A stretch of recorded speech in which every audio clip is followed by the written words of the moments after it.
Heute werde ich euch mal zeigen, wie ich diese Laterne sommerlich bzw. maritim dekorieren werde.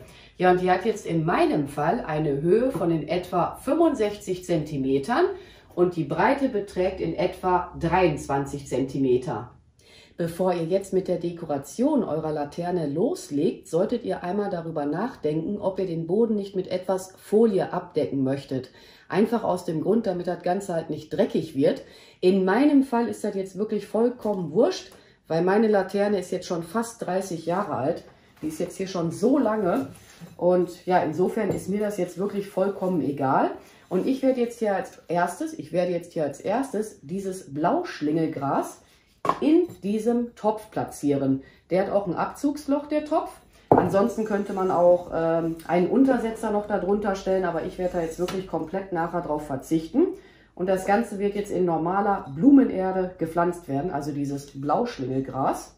Ich glaube, ich bin hier leicht aus dem Bild, ne? Ich gehe mal ein bisschen dahin, könnt ihr besser sehen.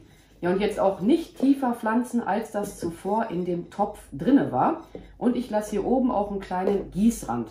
Also ich fülle die Erde jetzt gleich nicht hier bis bündig oben hin auf, weil im Laufe der Zeit muss das Ganze ja nun mal auch gewässert werden. Und ansonsten würde einem das ja alles so hinausgeschwemmt werden.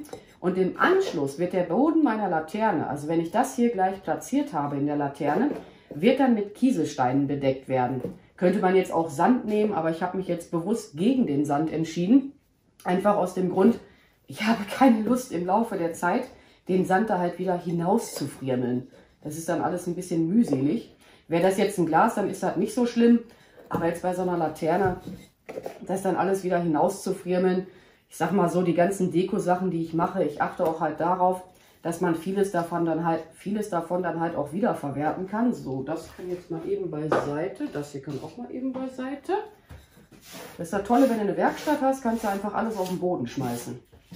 Sollte das jetzt hier irgendwie in Innenräumen sein, was weiß ich, in der Küche oder so, dann natürlich nicht so vorgehen.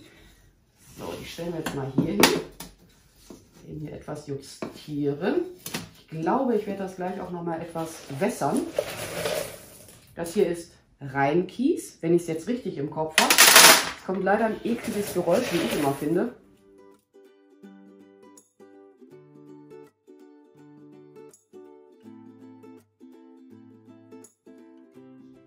An weiteren Materialien verwende ich getrocknete Schilfwedel.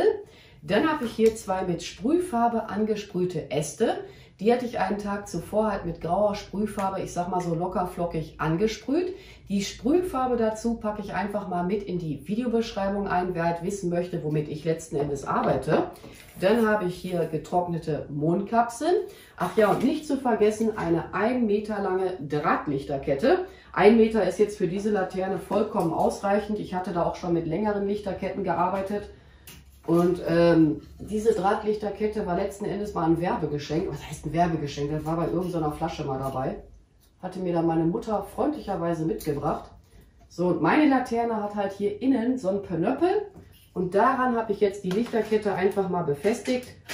Ich hatte auch zuvor getestet, ob meine angeht. Das ist ansonsten ziemlich ärgerlich, wenn man das Ganze dekoriert hat.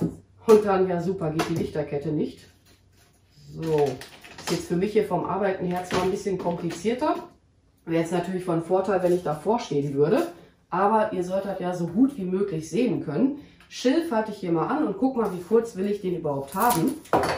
Das, was ihr dann abschneidet, kann man wirklich noch aufheben für andere Projekte. Da kann man dann wiederum Trockenblumen zum Beispiel hineinstecken. Je nachdem. Ups. Und dann werde ich das aber jetzt mal für euch beschleunigen. Weil das ist jetzt hier im Prinzip so ein Einarbeiten, ich sag mal so nach Gefühl. Wie man es halt für richtig hält letzten Endes. Ja.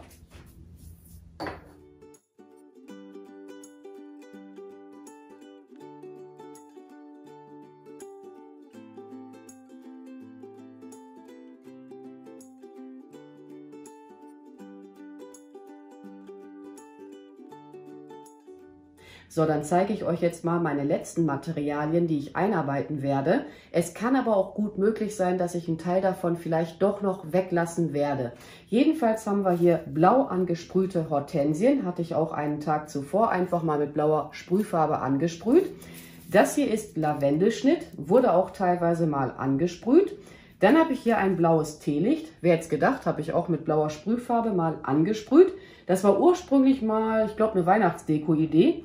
Dann habe ich hier ein paar Muscheln, ein Schneckenhaus, ein Seestern. Dieses Tau hatte ich seinerzeit halt so eingefärbt schon gekauft. Ein dekorativer kleiner Anker. Und nicht zu vergessen, ich sag mal, so ein Aufhänger. Der war auch bei irgendeiner Verpackung dabei. Ja, den machen wir ganz zum Schluss.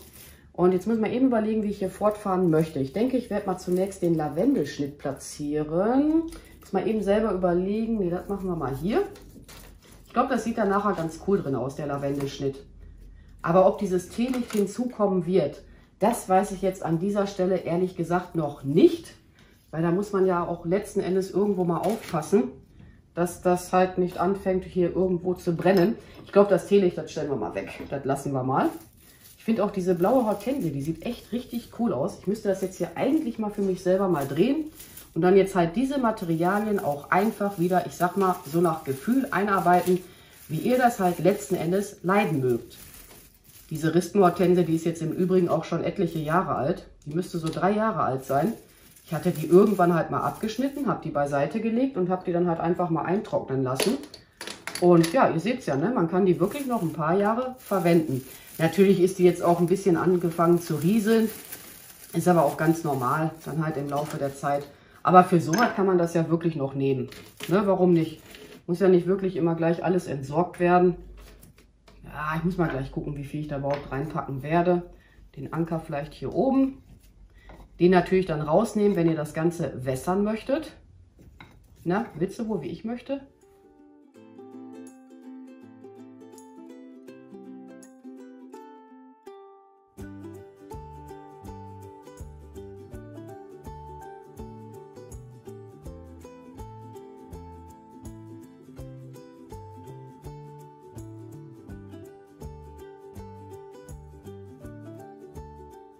Noch mehr werde ich jetzt an meiner Laterne nicht dekorieren. Ja, und im Nachhinein bin ich jetzt auch ganz froh, dass ich dieses blaue Teelicht einfach mal letzten Endes weggelassen habe. Aber ich finde, das Ganze sieht doch echt niedlich aus. Ja, und meine Laterne wird nachher draußen platziert werden. Dort erhält sie einen sonnigen Standort. Und ich werde dann auch an heißen Tagen darauf achten, dass die Tür halt immer offen ist, damit das halt letzten Endes dem Blauschlingegras, also das, was wir hier gepflanzt haben, nicht im schlimmsten Fall noch zu heiß wird und dass das dann halt wiederum im schlimmsten Fall nachher noch kaputt geht. Zum Herbst hin werde ich dieses Gras aber dann in meinen Garten auspflanzen. Ja, und alle benötigten Materialien für das Projekt findet ihr natürlich wieder in der Videobeschreibung. Und dann werde ich mich jetzt auch mal an dieser Stelle bei euch verabschieden. Ich bedanke mich fürs Zuschauen. Macht's gut, eure Pink Peach. Bye!